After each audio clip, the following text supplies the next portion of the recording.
नमस्कार दोस्तों, स्वागत है आपका आपने अपनी क्लास आरवी क्लासेस में। और मैं आपका दोस्त सनी। तो बताइए कैसी रक्षाबंधन कैसा मना 15 अगस्त। आई होप सब अच्छे होंगे। तो हम लोग पॉलिटी में कहाँ तक पहुँचे थे? मंत्रिपरिषद, उसके बाद संसद पड़ी थी, लोकसभा राज्यसभा पड़ी थी। कहाँ पे पहुँच गए थे हम लोग? जल्दी बताओ कहाँ तक पहुँचे थे? 80 पढ़ लिया था, 81 पढ़ लिया था, ठीक है ना? यहीं तक पढ़ चुके थे ना। अब पढ़ेंगे 82 से 100 तक।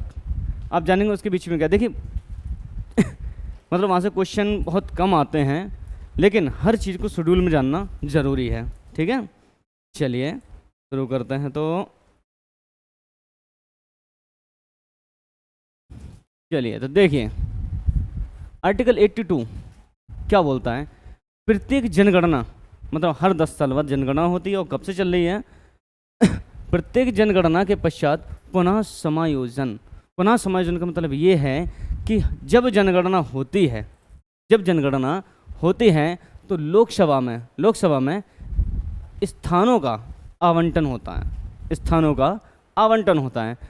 प्रत्येक राज्य के प्रादेशिक निर्वाचन क्षेत्रों में विभाजन का ऐसे प्राधिकारों द्वारा और ऐसी रीत से पुनः उनका क्या होता है? समायोजन किया जाता है।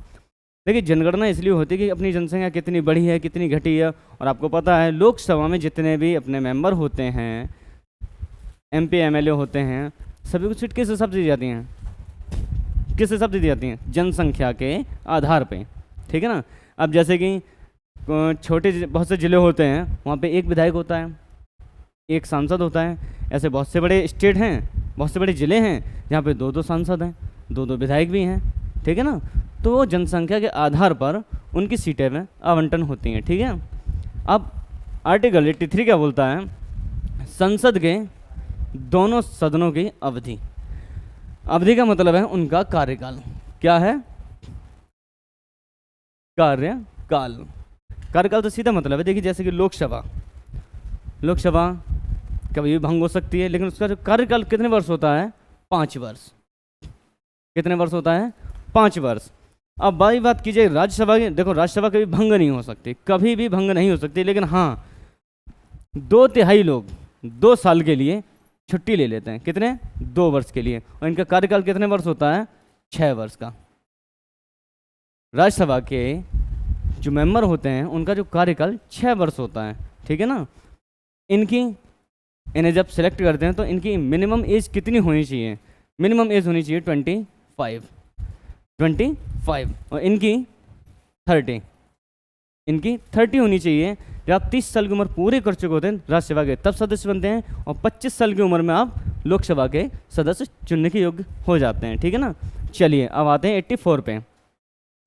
संसद की सदस्यता के लिए अर्हताएँ। देखिए अर्हताएँ जैसे मैंने बोला अभी कि 30 वर्ष हो, भारत का नागरिक हो, दिवालिया ना हो, पागल ना हो, किसी लाभ के पद पे ना हो, ये अर्हताएँ होती हैं। ये कौन से आर्टिकल में दर्शाया गया है? 84 में। 84 में बताया जाता है कि आप लोकसभा या राज्यसभा के लिए सदस्य जब चुने जाएंगे तो आपके पास कौन सी योग्यताएं होनी चाहिए, क्या क्या चीज़ें ज़रूरी होती हैं जिससे आप योग्य माने जाएंगे। तो योग्य तो आप जानते हैं, जैसे कि भाई अब अपने देश में जो भी नेता जिस भी पद पे हो, तो एक चीज़ तो सेम है। सबसे पहले नेता बनने के लिए कोई लाभ के पद पे ना होनी चाहिए आप। दूसरा, उनके अकॉर्डिंग जैसे राज्यसभा में 30 साल, लोकसभा में 25 साल आपकी उम्र होनी चाहिए। ऊपर कर्जा ना हो, दिवालिया ना हो, पागल ना हो, ये चीज़ें होती हैं, ठीक है। चलिए आप जानते हैं 85 संसद के सत्र और सत्रावसान और विघटन। मतलब आपकी कब कौन बुलाएगा? राष्ट्रपति बुलाता, आहूत दोनों को वही करता है, ठीक है ना। तो इसके बाद देखिए राष्ट्रपति समय समय पर संसद के प्रत्येक सदन लोकसभा और राज्यसभा, प्रत्येक सदन को ऐसे समय और स्थान पर जो वह ठीक समझें अधिवेशन के लिए आहूत करेगा। आहूत मतलब आपको इनवाइट करेगा, वो आपको बुलाएगा। किंतु उसके एक सत्र की अंतिम जो बैठक होती है और आगामी सत्र की प्रथम बैठक के लिए नियत नियत तारीख के बीच 6 माह का अंतर नहीं होगा। 6 माह का अंतर नहीं होगा। दोस्तों, जिस तारीख से आपको राष्ट्रपति आहूत करेंगे सदनों को, और जब हमारी बैठक बैठती है और जिस तारीख पे मुकम्मल उन्होंने कर दिया है, उससे और दूसरे सत्र की जो बैठक होगी उसके बीच का समय है, जो दिन महीने हैं, वो 6 महीने से ज़्यादा नहीं होनी चाहिए। ठीक है ना। चलिए अब आते हैं आर्टिकल 86 पे। सदनों में अभिभाषण का और उनके संदेश भेजने का राष्ट्रपति का अधिकार। देखिए, जैसे कि हो सकता है कि राष्ट्रपति देश में क्या चीज़ हो जाए, क्या ज़रूरत पड़ जाए, क्या इमरजेंसी हो जाए, तो देखिए कभी कभी ऐसा होता है राष्ट्रपति अपनी स्वेच्छा से भी कानून बना सकता है, लेकिन कब तक, जब तक बैठक दोबारा ना आए। ठीक है ना। अब इसमें क्या गया भाई, किसी को भेजेंगे तो फ़ोन थोड़ी ना करेंगे, उनके पास संदेश भेजा जाता है। ठीक है ना, सत्रावसान के लिए। चलिए, तो पहला पॉइंट इसमें क्या आता है, राष्ट्रपति संसद के किसी सदन में या एक साथ समेत दोनों सदनों में अभिभाषण कर सकेगा। मतलब वो चाहे तो एक साथ दोनों या किसी एक विशेष सदन को बुला के अपनी स्पीच दे सकता है, कुछ जानकारी दे सकता है, कुछ बता सकता है, ये उसके पास पावर है। कौन से में, आर्टिकल 86 के तहत। इस प्रयोजन के लिए सदस्यों की उपस्थिति की अपेक्षा कर सकेगा। यहाँ पे जो बैठेंगे जिसे वो चाहे उसे बुला सकता है। ठीक है ना, इसीलिए उपस्थिति की अपेक्षा कर सकेगा। मतलब कि वो जैसे संदेश भेजेगा तो अपेक्षा करें, भाई आओ बैठो, बातचीत करें, कुछ नया करें, तो ऐसा ही। अब दूसरा पॉइंट क्या है, राष्ट्रपति संसद में उस समय लंबित किसी विधेयक के संबंध में संदेश या कोई अन्य संदेश, जैसे कोई कानून है या कुछ है, उसके बारे में चर्चा होनी होती है, कुछ भी सही, उसके बारे में जानकारी, ये ठीक है या गलत है, क्या होना चाहिए क्या नहीं होना चाहिए, इन चीज़ों के बारे में वो जानकारी लेता है। ठीक है। और ये सभी चीज़ें पता कहाँ पे जाती हैं, संदेश द्वारा भेजी जाती हैं। क्योंकि जब बैठक होती है ना, तो सबसे पहले बतानी पड़ती है भाई बैठक किस वजह से हो रही है, अब जैसे कि पता ना चले, भाई समझ में आया कि हाँ यूपी में दंगे हो गए हैं, व्यवस्था भंग चल रही है, तो कुछ कानून बनाया जाए, कुछ किया जाए, लेकिन नहीं, बस सीधा फोन के आ जाओ। अब जब कोई आएंगे तो उन्हें भी समय चाहिए वो सोचने के लिए। भाई अपने प्रतिनिधित्व जो हैं, जो हम लोगों द्वारा चुने हुए हैं, एमएलए एमपी, तो भाई उन्हें भी तो कुछ सोचने का मौका चाहिए। तो इसीलिए सबसे पहले बताना पड़ता है कि हाँ ये बैठक किस लिए बुलाई गई है, किस बारे में है, हम यहाँ पे चर्चा किस बात पे करेंगे। ठीक है ना। चलिए, जिस सदन को कोई संदेश इस प्रकार भेजा गया है, वह सदन उस संदेश द्वारा विचार करने के लिए अपेक्षित विषय पर सुविधानुसार शीघ्रता से विचार करेगा। देखिए, अभी जैसे मैंने आपसे बोला, जब सदन में बैठक बैठती है तो हमारे सदस्यों को जो संदेश भेजा जाता है कि हाँ भाई इस व्यवस्था के लिए आपको बैठक में आना है, तो उस समय क्या होता है कि जो हमारे प्रतिनिधि उसके बारे में विचार करते हैं, कुछ सोचते हैं कि भाई क्या होना चाहिए। इसीलिए, और ये कहाँ पे है भाई, 86 में, ये प्रावधान कहाँ पे है, 86 में। चलिए अब 87 पे आते हैं। राष्ट्रपति का विशेष अभिभाषण। देखिए, अभिभाषण का मतलब सीधी सी बात है, मतलब विशेष ऐसा है कि हो सकता है कि सदन हो या ना हो, तो कोई ऐसे विचार कर सकता है जो विशेष रूप से पर्सनली हो, जैसे कि किसी मानते हैं कोई नियम है, कोई कानून है, कोई कुछ भी एक्सेट्रा, जो अपने नागरिक के सुविधा अनुसार हो, तो इस पर विशेष अधिकार होता है। ठीक है ना, उस बात पे चर्चा करने के लिए। हो सकता है कि वो आपको ऐसे ही बुला लें, और फिर अभिभाषण दें कि हाँ ये बताइए ऐसी ऐसी होनी चाहिए या नहीं होनी चाहिए, परंतु वो जो बात करेंगे पर्सनली अधिकार, जो उनको विशेष अधिकार हैं, वो सिर्फ आपसे सलाह लेंगे। ठीक है ना, और अपनी पर्सनल राय उनके सामने रखेंगे। उसमें क्या होता है, उसमें चर्चा चलती है। और इसमें क्या होता है कि राष्ट्रपति अपनी पर्सनल जो चर्चाएं होती हैं, पर्सनल जो भावनाएं होती हैं, वो व्यक्त करते हैं। ठीक है ना। चलिए अब आते हैं 88 पे। आर्टिकल 88 क्या बोलता है, सदनों के बारे में मंत्रियों और महान्यायवादी के अधिकार। देखिए दोस्तों, आपको पता है सांसद जो होते हैं वो संसद के सदस्य होते हैं, लोकसभा के होते हैं, राज्यसभा के सदस्य होते हैं। महान्यायवादी मंत्री, इनका क्या होता है कि दोनों सदनों में बैठ तो सकते हैं, बैठ भी सकते हैं, एक दूसरे की सुन भी सकते हैं, लेकिन इन्हें बहुमत देने का अधिकार नहीं है। बहुमत देने का अधिकार नहीं है। अब बहुमत आपने मतलब चुनने का मतलब चुनने का नहीं, बहुमत का मतलब ये होता है कि जैसे कोई चर्चा चली तो आप उस पर विचार नहीं कर सकते, मतलब अपनी मत नहीं दे सकते, सुनना है सिर्फ आपको, ठीक है ना, ये होता है। चलिए, प्रत्येक मंत्री भारत के महान्यायवादी को यह अधिकार होगा, यह अधिकार क्या अधिकार होगा कि वह किसी भी सदन में, सदनों की किसी संयुक्त बैठक में और संसद की किसी समिति में जिसमें उसका नाम सदस्य के रूप में दिया गया बोले और उसकी कार्यवाहियों में अन्यथा भाग ले, किंतु अनुच्छेद बताएंगे आपको, इस अनुच्छेद के अनुसार वह मत देने का हकदार नहीं होगा। देखिए, जैसे आपको लगता है कि हम लोकसभा में बैठेंगे, राज्यसभा में बैठेंगे या किसी समिति में बैठेंगे, देखिए अधिकार तो है आपके पास, लेकिन आपको बहुमत देने का अधिकार नहीं होगा। और ये बात कहाँ पे गई है? आर्टिकल 88 में। चलिए अब 89 पे आते हैं। 89 क्या बोलता है कि राज्यसभा का सभापति और उपसभापति, देखिए दोस्तों, राज्यसभा का सभापति कौन होता है? उपराष्ट्रपति। राज्यसभा का पदेन सभापति कौन होता है? उपराष्ट्रपति। और उसे वेतन भत्ते जो होते हैं वो किसके लिए मिलते हैं? उपराष्ट्रपति के लिए नहीं मिलते हैं, उसे जो वेतन भत्ते मिलते हैं वो राज्यसभा के पदेन सभापति होने के लिए मिलते हैं, ठीक है ना। अच्छा, उपसभापति कौन होता है? उपसभापति देखो उन्हीं के सदस्य हैं। राज्यसभा के सदस्य जो होते हैं उन्हीं में से एक राज्यसभा ही चुनती है और उसे कौन बनाता है? उपसभापति। अब इसमें होता क्या है?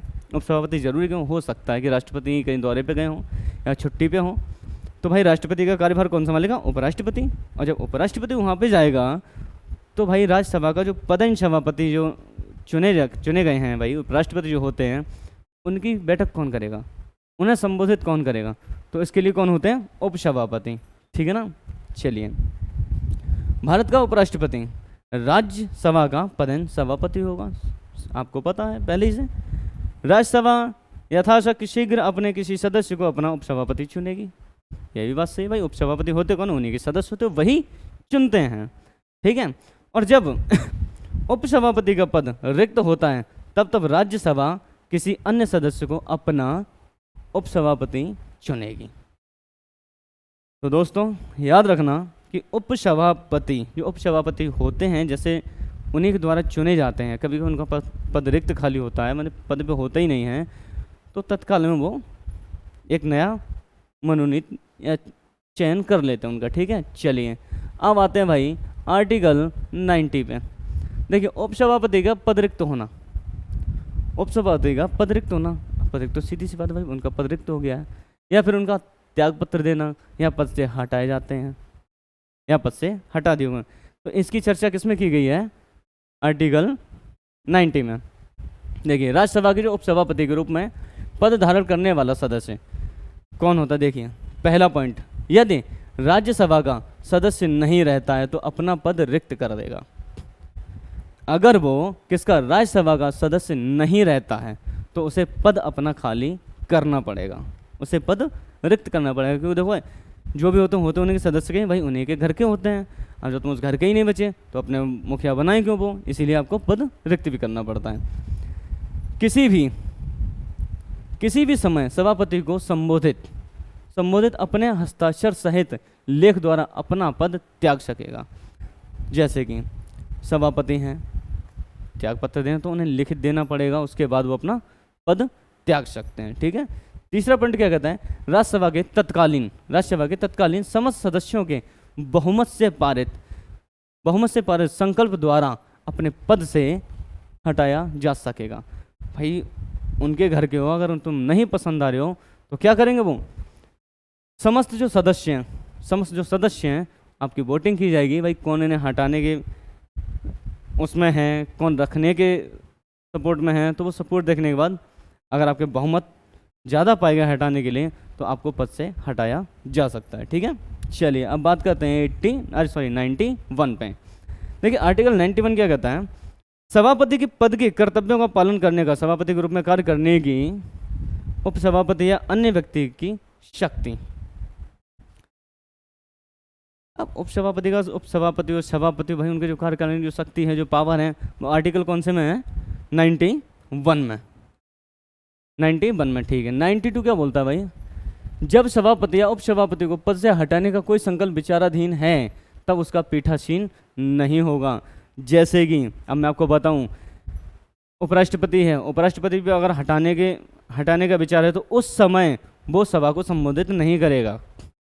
अगर सभापति उपसभापति जैसे सदस्यों ने कहा कि नहीं ये हमारा उपसभापति नहीं होगा, तो जैसे ही उनके विचार बने, ठीक है ना, जैसे ही बहुमत प्रक्रिया चालू हुई, उस समय वो अपने मुखिया के पद पे निर्धारित नहीं रहता है, उसके हर वो अधिकार छीन ले जाते हैं। जैसे आप संबोधित करने वाले तो वो संबोधित नहीं, उस समय वो कुछ नहीं होते आप, ठीक है, सिर्फ सदस्य होते उन्हीं के, ठीक है। चलिए अब 93 क्या बोलता भाई?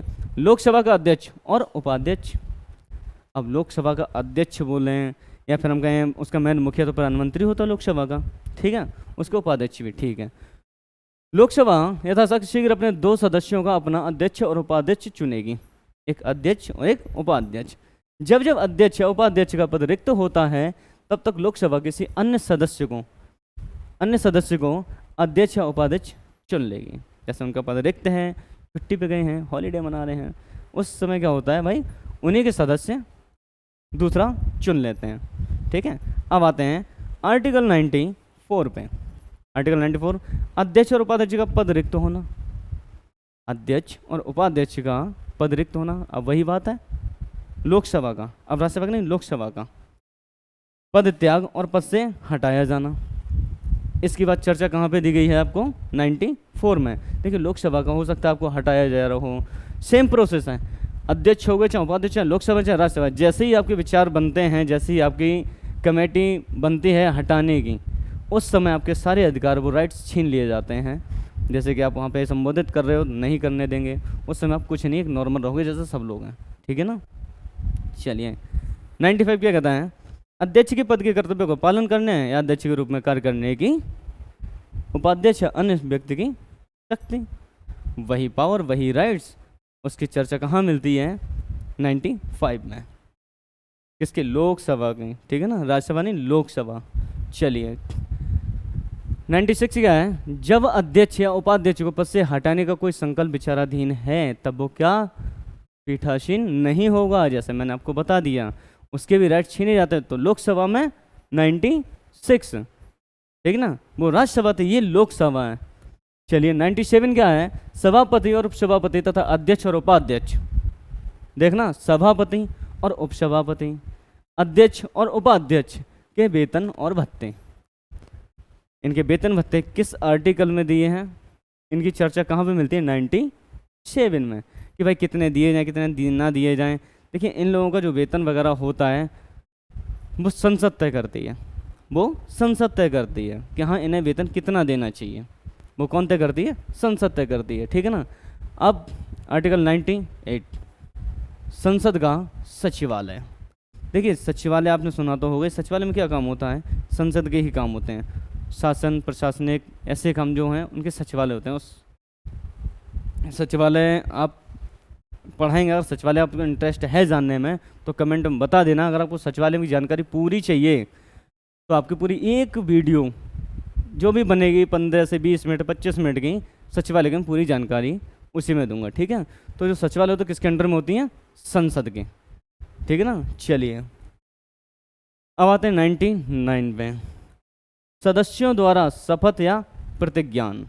मतलब इन सदस्यों, जो लोकसभा के सदस्य हैं, राज्यसभा के सदस्य हैं, इनका जो शपथ ग्रहण करते हैं कि हाँ मैं सांसद ये प्रतिज्ञा करता हूँ भगवान को साक्षी मानकर संविधान की रक्षा करूँगा, उसका पालन करूँगा, लोगों के हित में काम करूँगा, ऐसे वगैरह जो भी होती उनकी शपथ, वही।